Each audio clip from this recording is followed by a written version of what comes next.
पाल आपको सीधे सेनाओं की प्रेस कॉन्फ्रेंस चल रही है, उस और लिए चलते क्या कुछ कहा जा रहा है।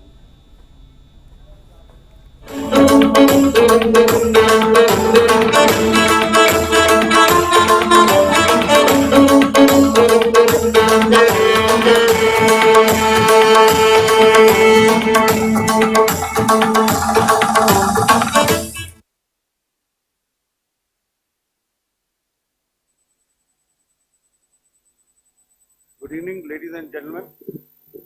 Jai Hind.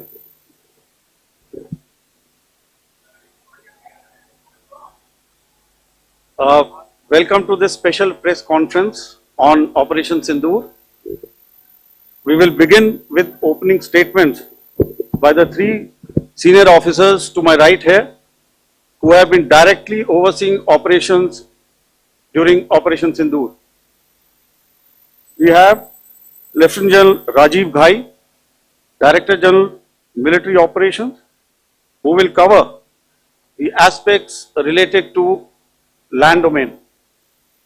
Air Marshal A.K. Bharti, to his right, Director General Air Operations, will provide insights on the air domain. And to my right is Vice Admiral A.N. Pramod, Director General Naval Operations, who will cover aspects on maritime domain. Following their briefings, we will move on to the question answer session. I now request the DGMO to commence the opening brief. Thank you, Sandeep. A very good evening to all of you, ladies and gentlemen. You are all by now familiar with the brutality and the dastardly manner in which 26 innocent lives were prematurely terminated at Pahalgam on the 22nd of April.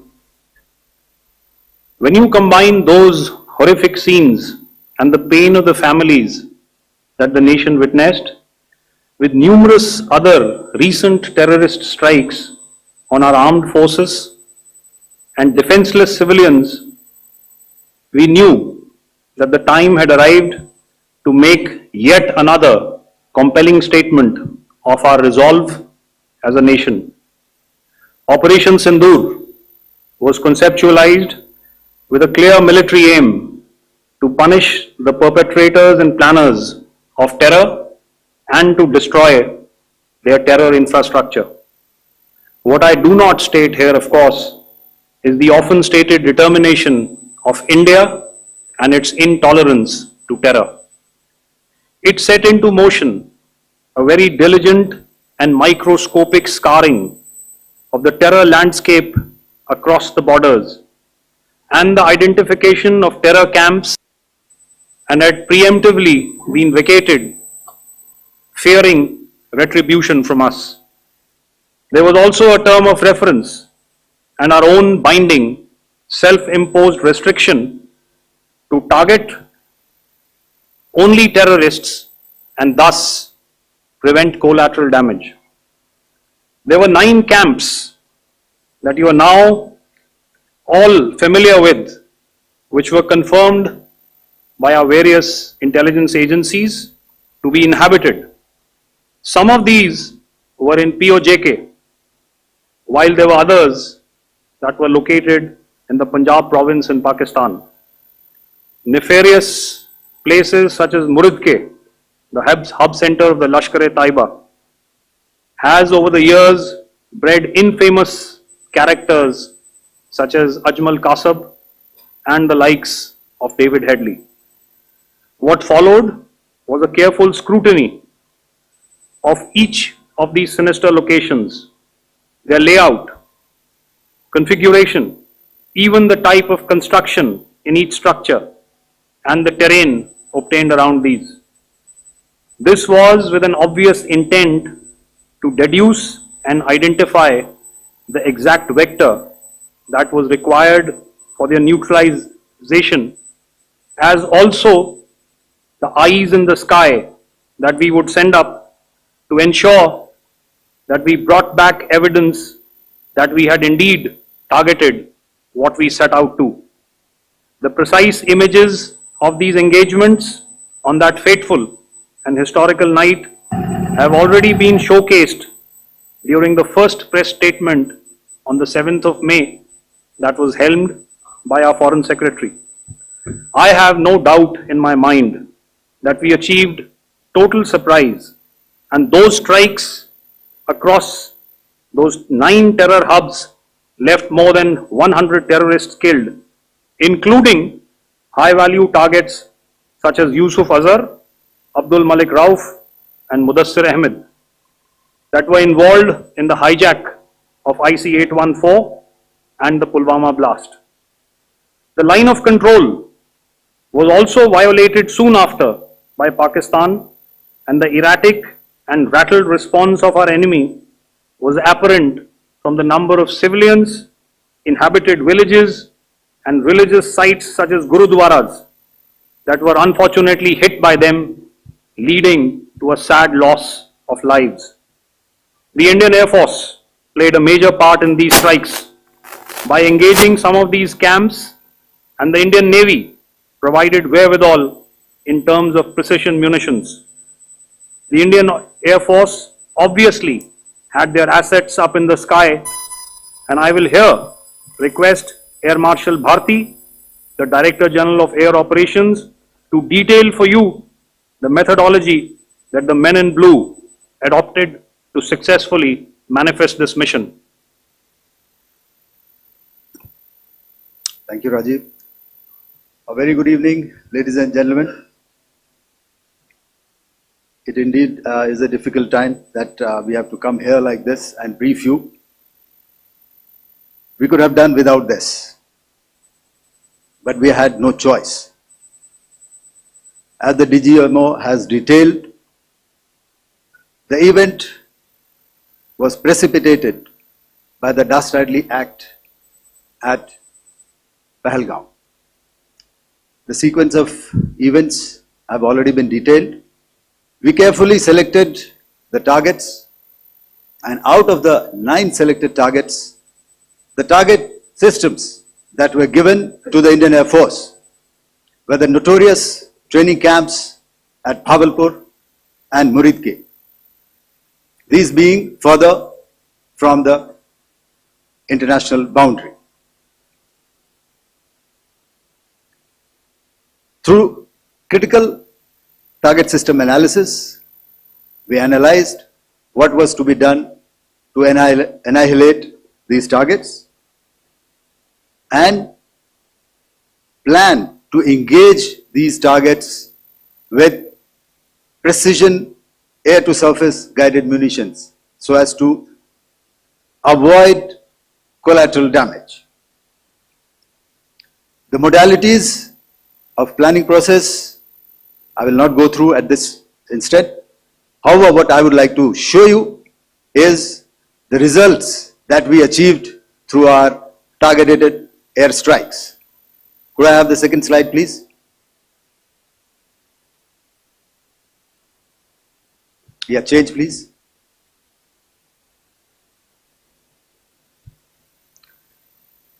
Okay. This is what the terror infra at Muridke looks like.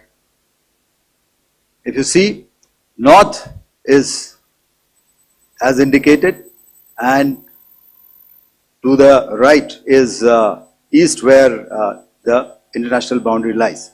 Could we have the next slide, please?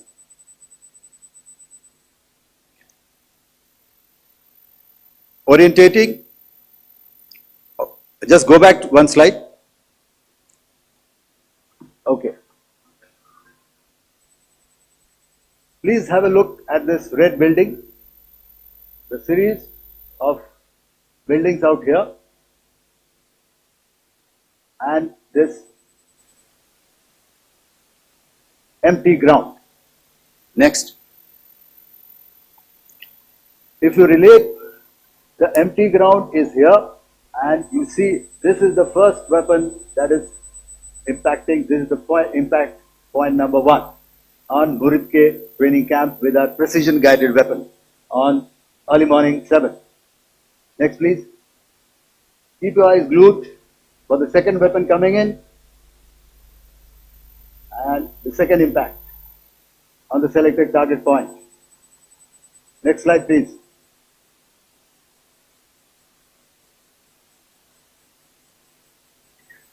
third weapon, third impact.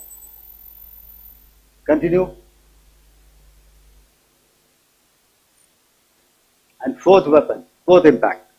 So through these targeted and precision targeting, we addressed the target at Muridke, which was the turning infrastructure.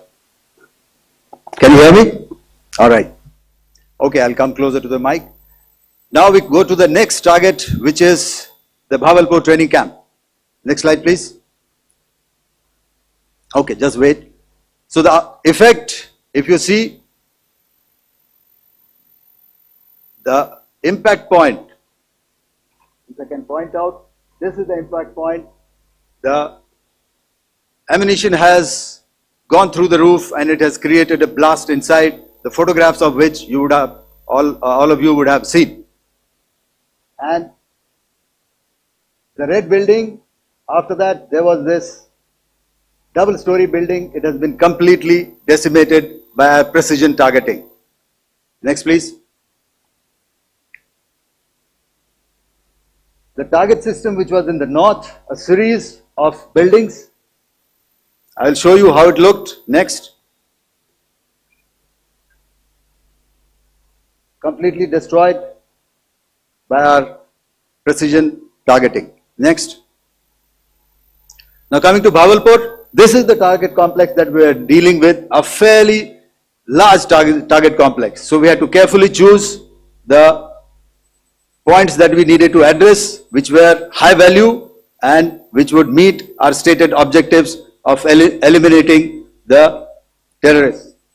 I would like to draw your attention to this red canopy, and in relation to that, I would cover the targets. One target system is a series of buildings here, other one here, and other one out here. Next slide, please. This is how it looked before, and this is how the building looked after the impact of the weapon, and orientation in relation to this red canopy you can see here. Next, please. Before, next, and after. The roofs have completely collapsed. Next. This is the target system. Next. Precision targeting, and we have achieved our objectives here. Next. All right. So that was what we did on the 7th. Our objective was to address these two terrorist camps, and that we did with precision. And thereafter, we maintained a robust air defense posture, because remember, our objective was to target the terrorists and terrorist infrastructure, not any other infrastructure, not the Pakistani military, not the Pakistani any other infrastructure. So that is what we have maintained on the 7th of May. However, what we saw in the evening of 7th of May, we were saturated with a raid of Pakistani unmanned aerial vehicles and small drones.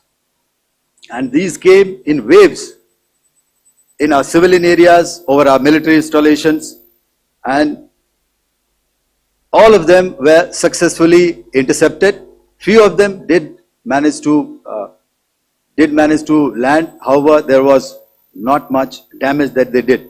And we have our robust counter-US hard kill and soft kill systems which did the job. However, the difference here was that we had targeted the terrorists. The adversary now has targeted our civilians and the military infrastructure. So it had to be responded to. So in a quick and calibrated response, that very night, we struck their radar installations at Lahore and close to Gujranwala, the LYT installation, to indicate to him that we are ready, yet we do not want to escalate. Our fight was with the terrorists and not with the Pakistani military establishment. Thank you. Thank you, Air Marshal Bharti.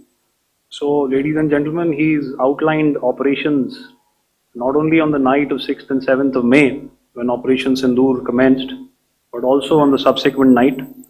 Being well aware and familiar with the congenital and impulsive nature of our adversary, and even though we did attempt to reach out and communicate our compulsions to strike at the heart of terror to my counterpart in the immediate wake of Operation Sindoor, the request was brusquely turned down, with an intimation that a severe response was inevitable and in the offing. We were of course prepared. Operations on the 7th and the 8th, Air Marshal Bharti spoken about.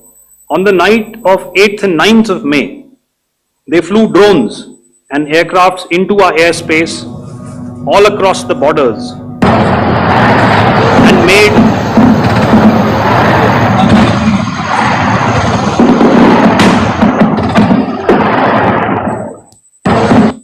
and made largely unsuccessful attempts to target numerous military infrastructure. Violations on the line of control by Pakistan also commenced yet again and precipitated into fierce arty engagements. The air operations on the night of 8th and 9th of May, I'll yet again request the DG Air Operations to cover.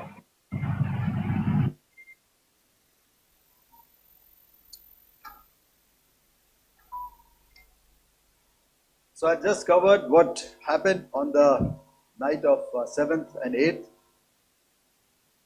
What we found that on the night of 8th and 9th, starting as early as 22:30 hours, our cities had a mass raid of drones, unmanned aerial vehicles, UCAVs, starting right from Srinagar, going down right up to Nalia. It was a mass raid in waves and it was relentless. However, we were prepared and our air defense preparedness ensured that there is no damage on ground or to any of the intended targets that the enemy might have planned for. The difference between 7th night and 8th night was that on 7th night he sent in his Yeha class of UAVs, however, these UAVs can go some distance, they are armed. However, on the 8th, less numbers of armed UCAVs were there or UAVs were there and more numbers of quadcopters, maybe for surveillance or just for harassment of civilians. This continued till midnight. Our air defense preparedness ensured that there was no damage on the ground either to the military installations or to the civilians. However, the enemy had yet again shown that he wanted to up the ante and he wanted a fight, and we were up to the task. In a measured and calibrated response, we once again targeted his military installations, which included his SAM sites at Malirkant. This also included his surveillance radar sites at Lahore and close to Gujranwala. These were suitably addressed, and thereafter his drone attacks continued even till morning, which we countered, and during the daytime there was some respite. Here I would like to bring out another aspect. What we found was that while the drone attacks were being launched from somewhere close to Lahore, enemy had allowed his civilian aircraft to also continue to fly out of Lahore. Not only his own aircraft but international passenger aircraft, which is quite insensitive, and we had to exercise extreme caution even at the cost of some tactical disadvantage to ensure that there is no damage to any of the civilian aircraft. And this was also brought out in our press briefing during the day. So I will now hand over to my colleague to cover the events of 9th onwards. On land, we also undertook certain measures such as deployment of air defense and electronic warfare assets to establish an integrated grid with the Indian Air Force, and I have seen and heard some of you wax eloquent about the benefits of such an architecture when it comes to negating and combating air intrusions. We also carried out deployment to include movement of our forces in the land, sea and air domains. The night of the 9th and the 10th of May saw similar intrusions by drones and aircrafts, and this time there was a concerted effort to target airfields and some very, very important logistic installations, albeit yet again unsuccessful and denied gallantly and efficiently, I must say, by the integrated Indian Air Force and Indian Army Air Defense. We further strengthened our deployment and also initiated some pressure points to send a very clear and unambiguous message to the other side to desist from any misadventures on land. Some of the airfields and dumps saw repeated attacks in waves from the air. All were thwarted. The Pakistan Army has reported to have lost approximately 35 to 40 personnel in artillery and small arms firing on the line of control between the 7th and the 10th of May. What the other side had probably also not reckoned with was the speedy and precise turnaround and hit back by the Indian Air Force. And I will yet again ask Air Marshal Bharti to speak about these significant and game-changing strikes. I will thereafter request Vice Admiral Pramod, my colleague and Director General of Naval Operations, to tell us about some very telling naval maneuvers in the Arabian Sea that exerted pressure on the night of 9th and 10th of May. Over to you, sir. Commencing about 2000 hours, that is 8 p.m. local time, on 8th of May, several Pakistani unmanned aerial systems, drones, combat vehicles attacked multiple IF bases. These included Jammu, Udhampur, Pathankot, Amritsar, Bhatinda, Nal, Dalhousie, Thois, Jaisalmer, Uttarlai, Falodi, Nalia. These were almost simultaneous and they came in waves. All our AD guns and other systems were waiting for them.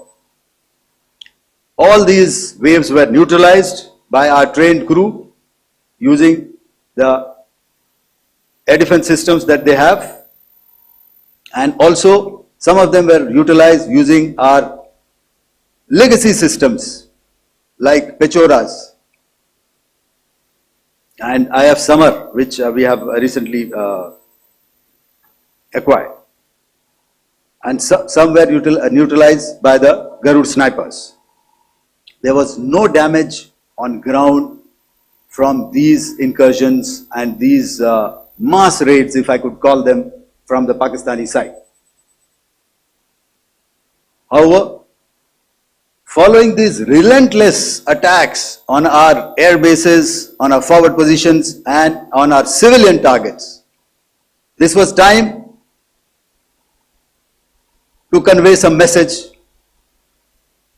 to our adversaries. And therefore, a decision was taken to strike where it would hurt. And towards that, in a swift, coordinated, calibrated attack, we struck his air bases, command centers, military infrastructure, air defense systems across the entire Western Front. The bases we struck include Chaklala, Rafiki, and mind you, Chaklala is Islamabad. Rahimyar Khan, Sucker, sending a clear message that aggression will not be tolerated.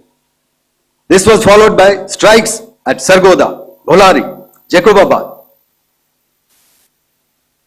We also struck the C2 centers at Murid, the UE complex at Murid, Rafiki, radar at Chunia, which I will show you, Rahimyar Khan airfield, and the unmanned combat aerial vehicle hangar at Sucker. I would like to reiterate here that we have the capability to target every system at these bases and more. However, it was only a measured response to instill good wisdom to our adversary to refrain from further escalation. IF response was directed only at military installations, avoiding civilian and collateral damage. I would now like to show you some of the effects that have been achieved as a result of our air operation.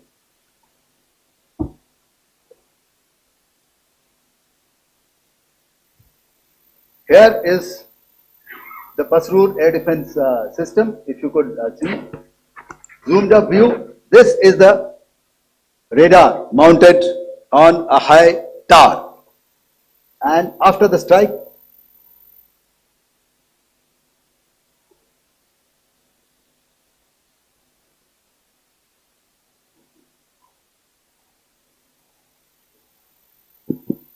thank you. Can you hear me? Yeah, thank you.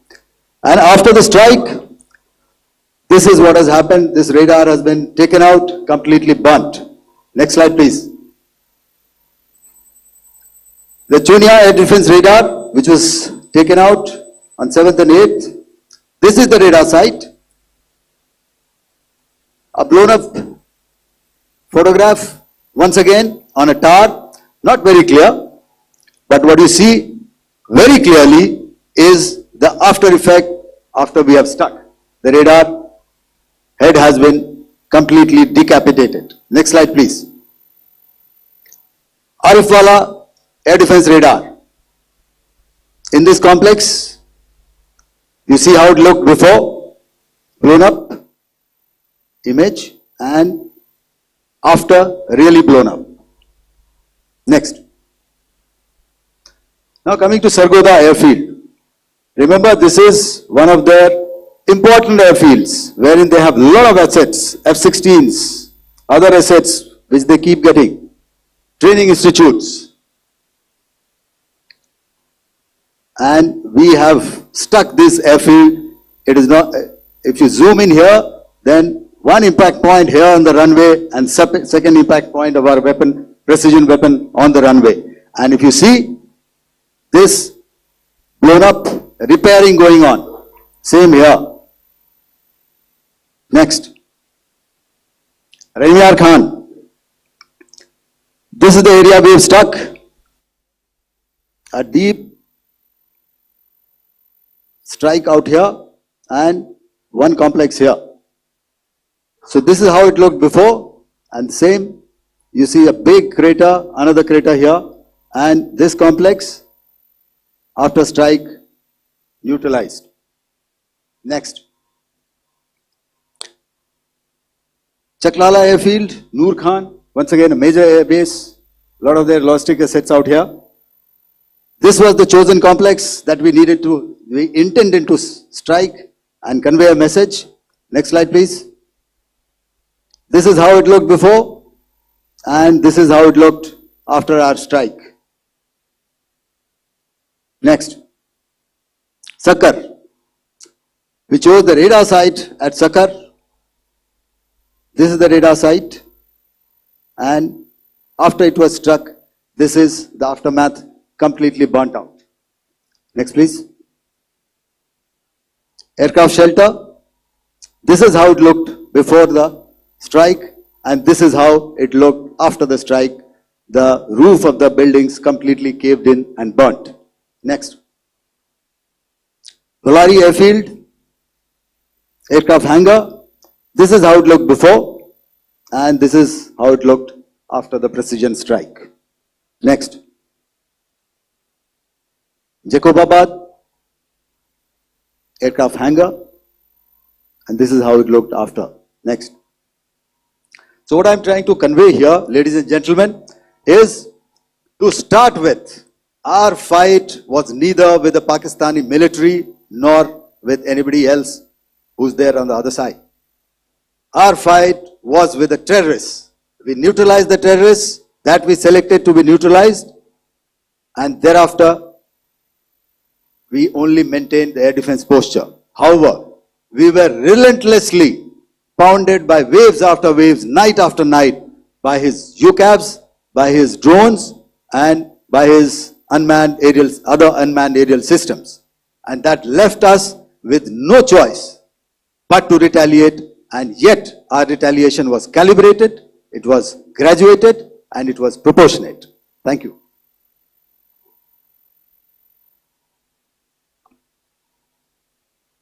Good evening, ladies and gentlemen. In the aftermath of the cowardly attacks on innocent tourists at Pahalgam in Jammu and Kashmir by Pakistani-sponsored terrorists on 22nd April, the Indian Navy's Carrier Battle Group, surface forces, submarines and aviation assets were immediately deployed at sea with full combat readiness in concert with the joint operation plan of the Indian Defence Forces. You may be aware that we tested and refined tactics and procedures at sea during multiple weapon firings in the Arabian Sea within 96 hours of the terrorist attack. The aim was to revalidate our crew, armament, equipment and platform readiness to deliver various ordnance on selected targets precisely. Thereafter, our forces remained forward deployed in the Northern Arabian Sea in a dissuasive and deterrent posture with full readiness and capacity to strike select targets at sea and on land, including Karachi at time of our choosing.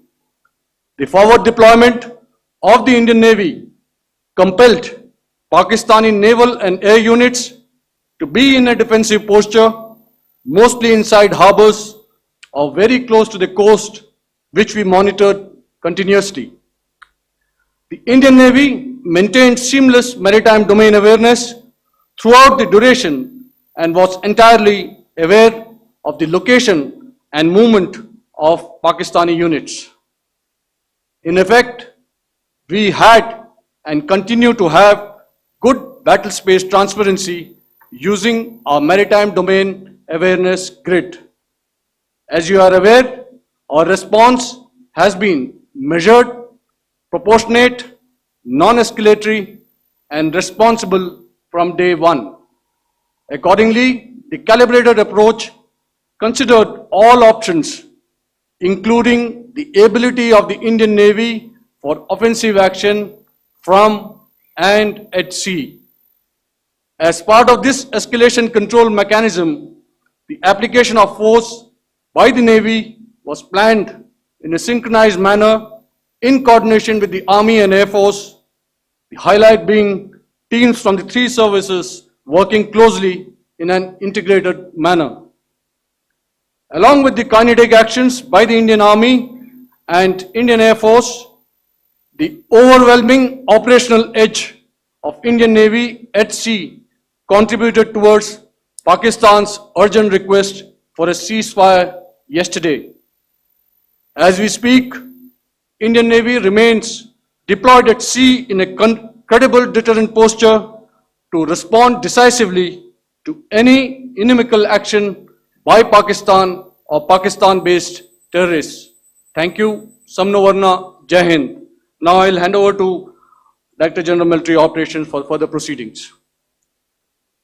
Ladies and gentlemen, on the 10th of May, in the morning, even as we were getting into a huddle to wargame the events of the previous night, a routine exercise, I received a message on hotline from my counterpart in Pakistan seeking my willingness to communicate.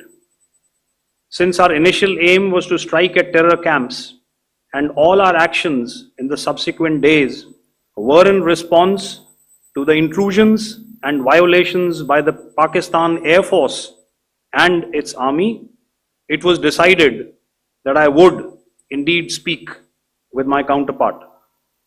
You are already aware, I've seen it being covered on national television, that my communication with the Pak DGMO was conducted at 15:35 hours yesterday and resulted in cessation of cross-border firing and air intrusions by either side with effect from 1700 hours 10th of May, after he proposed that we cease hostilities. We also decided to further speak on the 12th of May, that's tomorrow, at 1200 hours, to discuss the modalities that would enable the longevity of this understanding. However, disappointingly, and must I add, expectedly, it took only a couple of hours for the Pakistan Army to violate these arrangements by cross-border and across the line of control firing, followed by drone intrusions across the expanse of the Western Front through last night and in the early hours of the morning today. These violations were responded to robustly and dealt with as they must be. We have earlier today sent another hotline message to my counterpart highlighting these violations of the understanding between the DGMOs on the 10th of May and our firm and clear intent to respond to these fiercely and punitively, if repeated tonight, subsequently, or later. In this regard, I must inform all of you that the Chief of Army Staff has earlier today conducted a security review and has granted full authority to our army commanders for counter actions in the kinetic domain in case of any violation by Pakistan. In the end, I pay my solemn homage to my 5 fallen colleagues and brothers from the armed forces and civilians who have tragically lost their lives in Operation Sindoor. Our hearts go out to the bereaved families,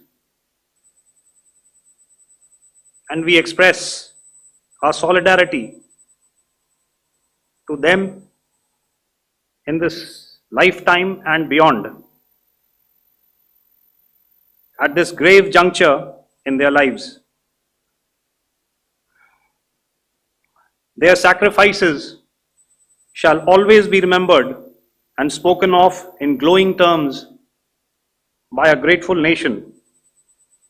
We have thus far, ladies and gentlemen, exercised, and my colleague Pramod highlighted this, immense restraint, and our actions have been focused, measured, and non-escalatory. However, any threat to the sovereignty, territorial integrity, and safety of our citizens will be met with decisive force. Jai Hind. Okay, ladies and gentlemen, we are now open for questions. All right, now since I would not know all of you, I would expect you to please raise the placard or your hand, and once I indicate, I expect you to please give out your name and the media group that you belong to.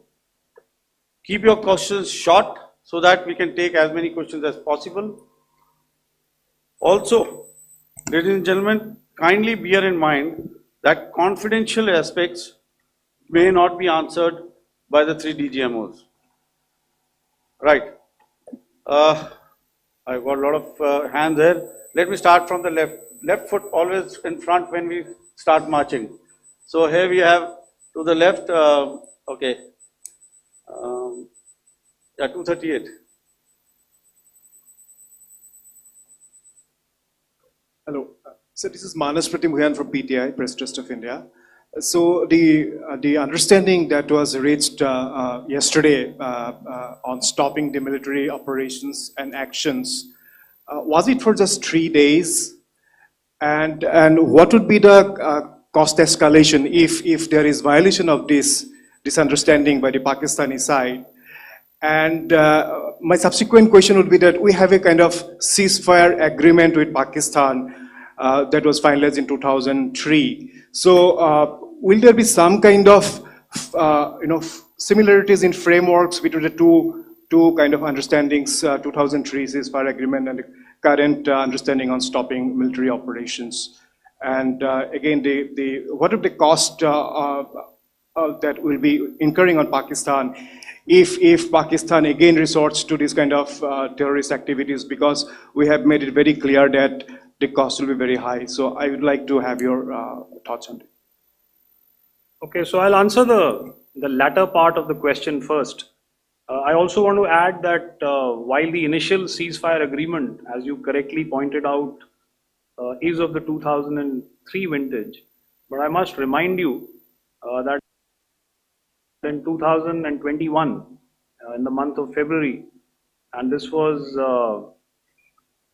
then when the crisis in eastern Ladakh was also on, the two DGMOs had spoken and arrived at a ceasefire understanding that lasted right up until this unfortunate attack at Pahalgam.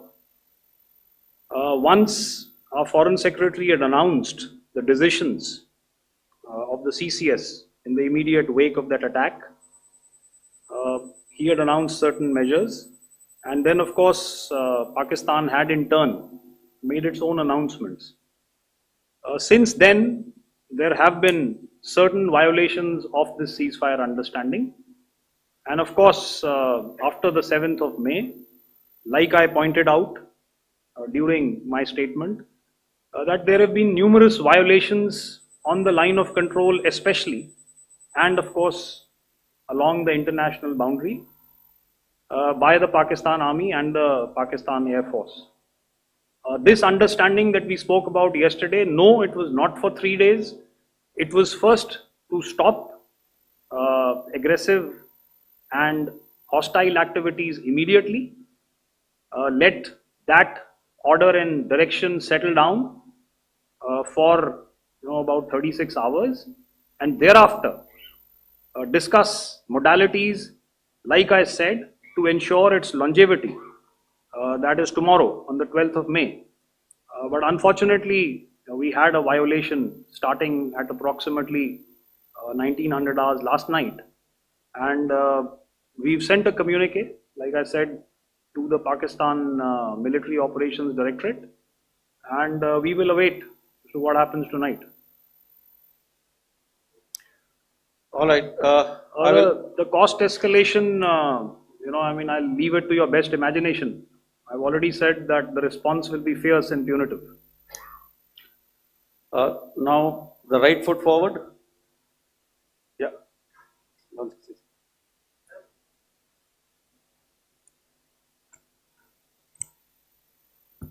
Sir, I am Ajit Dubey from ANI, sir. Sir, my question is that you talked about the loss of lives to the Pakistan army, that was around 35 to 40 kills secured by the Indian army. Sir, can you tell us what would be the total loss of life to the Pakistan army in both army and air force attacks, sir? And how good was the performance of the BrahMos, Scalp and the S-400 during the operations? And sir, since we have just one line. No multiple questions, please. Sir, all right. And since sir, we have achieved such a spectacular, we have made good achievements in this entire operation. Can we say that we have emerged victorious, or we have a big upper hand over the Pakistanis in this entire conflict? Thank you very much, sir.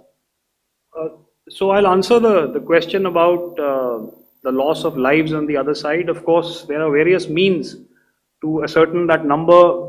There is information from various agencies that come in. There are, of course, on the line of control, other ways to find out as to what has been the effect of what you are doing there in ceasefire violations. So therefore, I mentioned 35 to 40 on the line of control, and please remember that once Operation Sindoor was launched, the responses of the Pakistan Army were also on Indian Army or the Indian Armed Forces infrastructure. Let me put it that way. So that's why I did not cover casualties of the Pakistan Army, at least in the initial phases of battle, because those were not our targets. Our targets were terror oriented, and of course later, once they launched air intrusions and air operations on our infrastructure, we've used heavier weapons, and of course there would have been casualties, but those are still being assessed. The effects of the weapons that you mentioned, I will request Air Marshal Bharti to apprise all of you about those. Good evening, Mr. Ajit. How are you? Ajit, okay, the meeting after some time. I never mentioned about any of the weapons that we used. Check. Okay. What I was saying, that I never mentioned of any of the weapons, the caliber that we used. All right. So we'll leave it at that. Those are matters of operational details which I would not like to go into. But suffice to say that whatever methods and whatever means we have chosen, it had the desired effects on the enemy targets. How many casualties? How many injuries? Well, to start with, our aim was not to inflict casualties, but in case there have been, it is for them to count. Our job is to hit the target, not to count the body bags.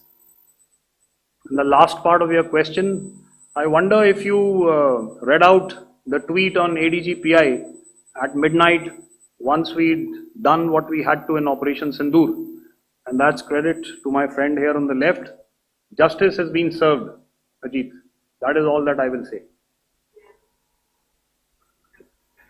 Ajit, I'll request you to, refrain putting words into his mouth. All right. Yeah, I'll come back to the left. 147. Sorry, 47. No, 47. Did I see it here or? Yeah. Good evening, gentlemen. Sorry, 147. I saw it there. Sorry. Yeah. Since I've already said 147. Start, please. Hi, sir. Good evening. This is Shivam Patel from Reuters News Agency. Thank you for giving me the opportunity. My question, sir, is how many military targets did Indian Armed Forces strike in Pakistan in response to the attacks from Pakistan? How were these targets selected? And how many troop casualties have been there in total on both sides, if you give details? Thank you. I'm sorry, where are you? I haven't spotted his. He's to the right. Okay. Can you just repeat that for me, please? Sure, sir. So my name is Shivam Patel. I'm from Reuters News Agency. My question is, how many military targets in total did the Indian Armed Forces strike in Pakistan in response to the attack from Pakistan? How were these targets selected? And how many troop casualties have been there on both sides, if you can? So you're speaking of the targets that I mentioned in the wake of the attack at Pahalgam, right? Yeah, I think it's amply clear to everybody here that the Pakistan Army has not crossed the international boundary, neither in the plain sector nor on the line of control. So the intrusions have been in the air. There have been certain attempts on the line of control when ceasefire violations have been on to try and infiltrate and carry out and perpetrate activities that we are all very well familiar with. Whether these are by terrorists or by the Pakistan Army or its special forces and commandos is difficult to say, but each of these have been effectively thwarted. So therefore, as far as engagements of military targets on the other side is concerned, I thought Air Marshal Bharti covered those very well and in detail, and he also mentioned as to how they went about targeting those. I think those images were very clear and very, very graphic in telling us as to what we needed to hit. And you'll remember that right at the outset, I said that we even went into what was the construction in each of these locations, and therefore decided on the vector that had to be utilized. Please.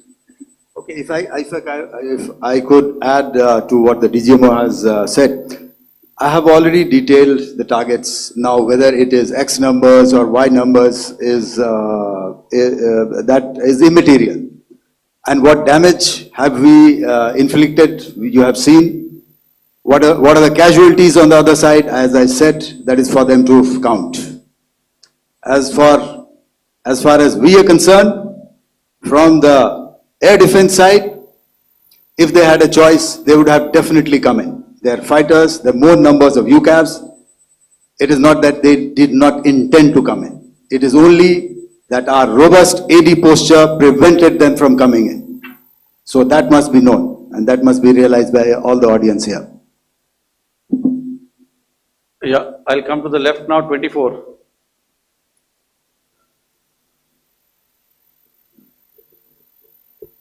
Good evening, sir. This is Anvesh Rath from Z.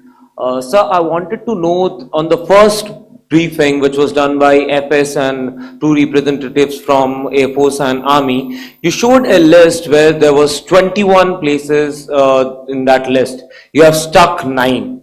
Are more operations going to be held? Is Operation Sindoor still on? And the second question, thank you, sir. Thank you so much. And also, I want to congratulate all three of you for a fantastic operation that you guys have done.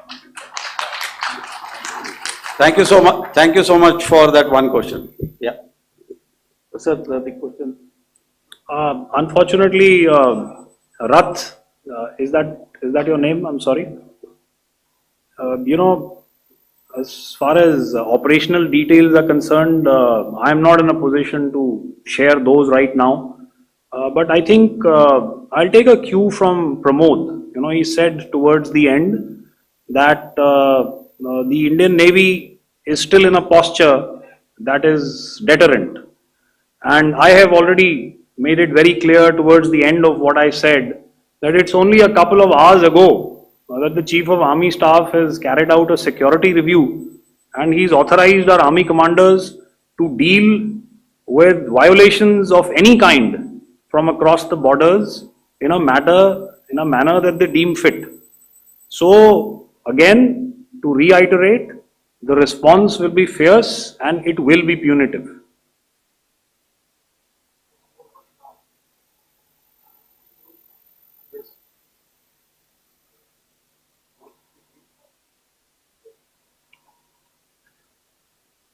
I'll go back this side now.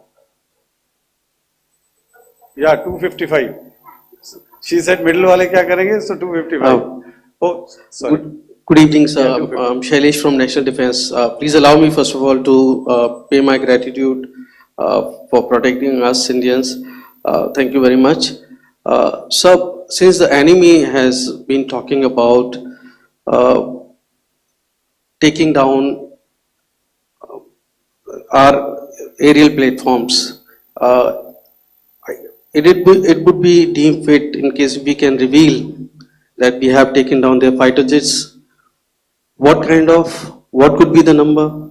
Though you said that they may be not good to reveal the platforms, but since this has come from various quarters in Pakistan, so I believe that we need to answer, in case if you can, sir, if you may allow. The question is for me? Yes, sir. Okay, and if I get it right, you want to know how many of their planes we have downed? Yes, sir. Yes, sir. All right. See, as I said, their planes were prevented from coming inside our border. All right. So we do not have the wreckage with us, but definitely we have downed a few planes. Numbers, we would not like to hazard a guess out here. Okay. I have the numbers, okay, and we are getting into the technical details of it to establish it. So I would not like to put a figure at this time, but definitely there are losses from their side which we have inflicted. Were they, Please don't ask. were they fourth generation plus, sir? No, See, sir, you're putting words into my mouth. Why do you say fourth generation? Let us make it high tech. Thank you so much, sir. all Thank right. you. Yeah, 163.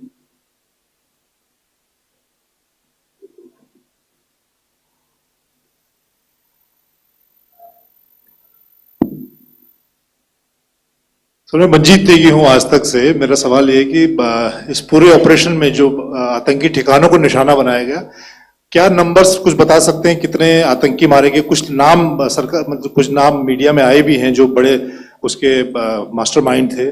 और एक सवाल जो आज air force ने भी tweet किया कि operation सिंदूर अभी जारी है और सरकार की तरफ से भी कहा गया।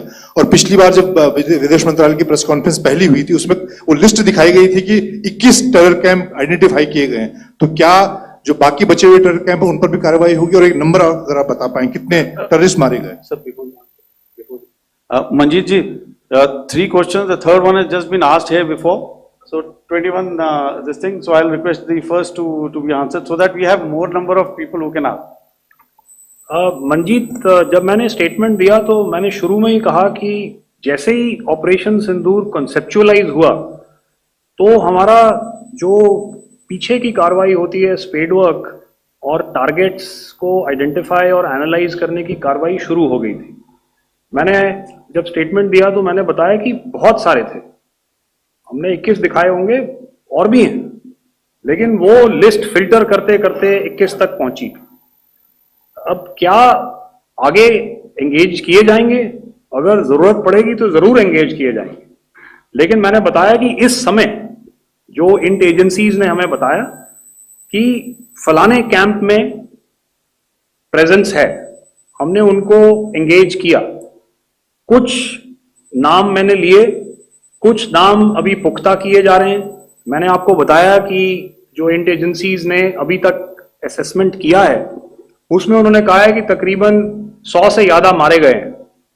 और एक आज आपने तस्वीर भी देखी कि काफी प्रोमिनेंट जो फ्यूनरल था, काफी प्रोमिनेंट एक जो हस्ती हैं वो ऑर्गेनाइज कर रहे थे, और उस फ्यूनरल में और कौन कौन लोग अटेंड कर रहे थे वो तो आपने देखा ही। तो आप लोग सब समझदार हैं और मुझे ये कहने की जरूरत नहीं है कि इन लोगों को कहां से सपोर्ट मिल रहा है।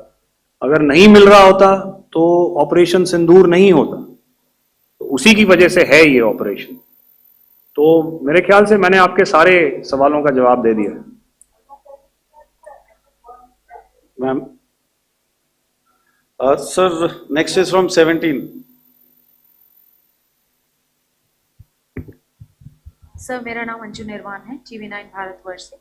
सर, मेरा सवाल ये है कि ऑपरेशन सिंदूर में हमारी जो इंडियन नेवी है उसके बारे में सर थोड़ा सा बताएं कि किस तरह की उसकी भूमिका रही, क्योंकि हमने इस दौरान सर देखा कि बहुत सारी स्पेकुलेशन भी रही और ये बोला गया कि कराची तक हमारी नेवी ने ऑपरेशन किया है।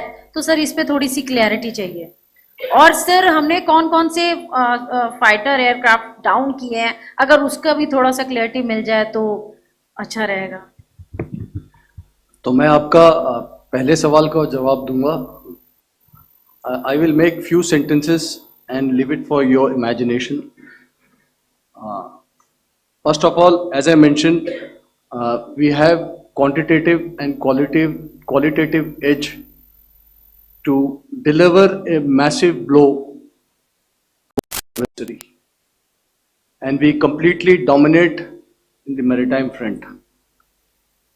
Indian Navy's action is part of the escalation ladder mechanism which we have worked out amongst 3 services.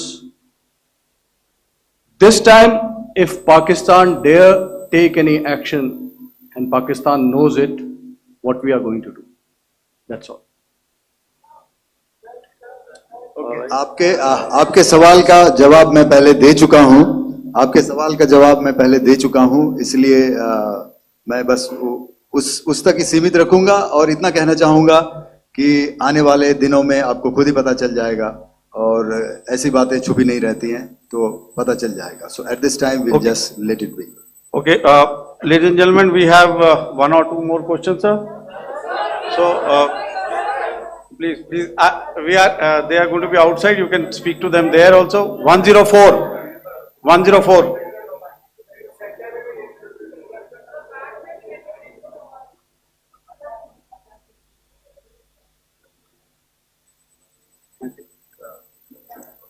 Yeah, ask. Sir, Dinakar with the Hindu newspaper. Are you surprised that you got this question? No, sir. Sir, can you give a number of assets we lost, because there's been a lot of speculation going on, international media writing a lot of things about our platforms, including Rafales. I mean, Pakistan claiming that Rafale has been downed, etc. Can you put that question to rest and clarify on that? I guess that question is for me.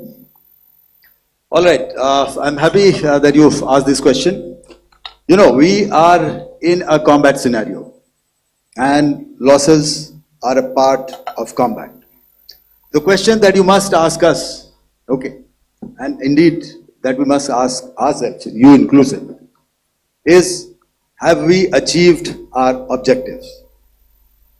Have we achieved our objective of decimating that terrorist camp? And the answer is a thumping yes. And the results are for the whole world to see. As for the details, what could have been, how many numbers, which platform did we lose? You know, at this time, I would not like to comment on that, because we are still in a combat situation. And if I comment on anything, it will only be advantage adversary. So we don't want to give him any advantage at this stage. All I can say is that we have achieved our objectives that we selected, and all our pilots are back home. Thank you. Okay, hold. Please don't. Please be civil here. So we'll have 220 now. Hello sir, this is Anita Chaudhary sir from Swadesh newspaper. मेरा सवाल है, क्योंकि ये हमारे जो पहले जो action रहा वो आतंकवाद के खिलाफ रहा, तो आतंकवाद में अजहर मसूद की तरफ से एक बयान जारी किया गया था जिसमें उन्होंने कहा कि हम इसका बदला लेंगे और जाल जाल रुलाएंगे। तो क्या अगला, अगर खुदा न खास्ता अगला टेरर अटैक किसी भी तरह का होता है, तो क्या उसे एक्ट ऑफ वॉर में हमारी तरफ से लिया जाएगा और उसका क्या माकूल जवाब दिया जा सकता है? मेरा इसमें सिर्फ एक ही जवाब है आपके लिए कि हमने अपनी कार्रवाई करी। हमने उसके बाद मैंने अपने स्टेटमेंट में भी बताया कि ये कम्युनिकेट करने की कोशिश करी कि हमने इस तरीके से ये जो स्ट्राइक्स हैं वो क्यों की। लेकिन जो हमारा एडवर्सरी है उसने जैसे मुनासिब समझा वो कार्रवाई करी। तो आपने देखा कि ये जो एक्टिविटीज चल रही हैं 3-4 दिन से, ये कोई वॉर से कम नहीं है। नॉर्मल सर्कमस्टांसेस में एक दूसरे देश की एयरफोर्सेस हवा में नहीं उड़ती हैं और एक दूसरे के ऊपर स्ट्राइक्स नहीं करती हैं। हर रात इंट्रूजन्स नहीं होते हैं।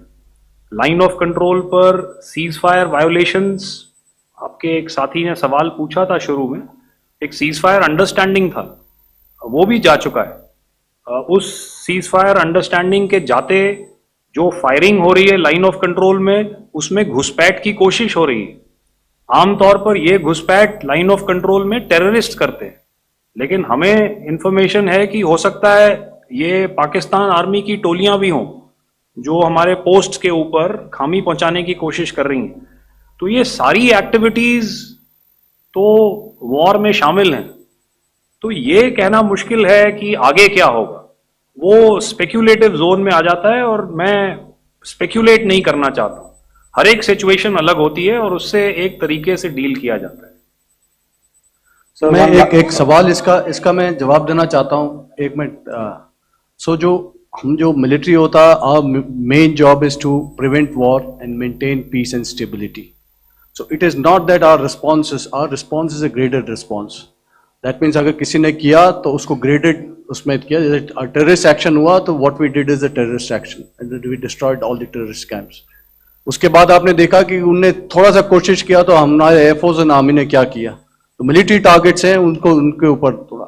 सो our aim is to maintain peace and tell the our adversary that you do this and the response will be blurry. Okay, now as per the, please, we'll have 166 and 25 and after that no more please. Sir, this side. Ladies and gentlemen, please Sir. maintain, Sir, I this side, request you to sir. please be quiet. Jal Ghai? No. This side, sir. We have only two Sir, questions left, 166. Yeah, please start. So I'm Rahul Singh from Hindustan Times, sir. So you were totally on top of the game in the kind of losses you've inflicted on the enemy. I mean, we saw the slides and everything. So it kind of comes across that you were batting it 99 and you decided to declare your innings. What are your thoughts on that, sir? And do you think, are you weighing the option of the Pakistan army using this time, buying this time of the so-called ceasefire, or the understanding, and you talked about how they could not be trusted. So buying time to kind of build up their war reserves, getting stuff from their friends like Turkey or China, are we considering that possibility, sir? Look, see, the call came from the Pakistani side to speak about cessation of hostilities. What pauses mean during such conflicts is known to everybody. You know, I don't want to go into the pros and cons of how preparation for war is made. You know, that is a process in itself. But I think my senior colleague here, the DG Air Operations, spoke, or he alluded at least, you know, to what this operation was precisely and specifically meant for. And I think that's something that we achieved, you know, right at the outset. Had we had the option not to go further, we probably wouldn't have. But we've been compelled to be in this situation. And as you've seen, the armed forces of India, and you know, you've got the three Director Generals sitting here, we are always prepared to face any eventuality. And like I said, that's for the sovereignty, the territorial integrity, and the safety of our citizens. So whatever has to be done will be done. You know, I'm not so concerned about what Pakistan will do in this time. I'm only concerned about what we will do. We have a roadmap and a plan, and we will follow it diligently, and we will follow it to the T. You know, that's the contention that I want to make here today. Ma'am, please. Okay, the last question, and ma'am, 25, she's been asking since Sir. the first one. Sir, I'm Nandita. Sir. She's not asking a question. Sir, I'm Nandita Dagar, DAGAR from DD News and DD India. Sir, I wanted to ask you that my question is to General Ghai. Sir, you spoke to your counterpart yesterday and the Pakistani counterpart. Sir, what is the Indian Army's assessment that despite that agreement, that talk that you had, despite that agreement coming into effect at 1700 hours yesterday, why did they violate it? And number two, yesterday at the joint Defense Ministry and Foreign Ministry briefing, Wing Commander Vyomika Singh and Colonel Sophia Qureshi had told us that we have cited the Pakistani troops amassing at the borders and at the LOC. Sir, has that situation changed? Have they withdrawn? And sir, if in case, despite now there is a lull, of course, but if tonight again, if the enemy again carries out shelling and aerial intrusions through drones, what is going to be our response, sir? Thank you. So, without outlining the specifics of that response, I've already made it clear that there will be a response, and it will be fierce and it will be punitive. Why the Pakistan Army chose the option of violating the understanding that was arrived at earlier yesterday, I think that's a question that we best answered by the Pakistan DGMO. I wouldn't be able to, give you that.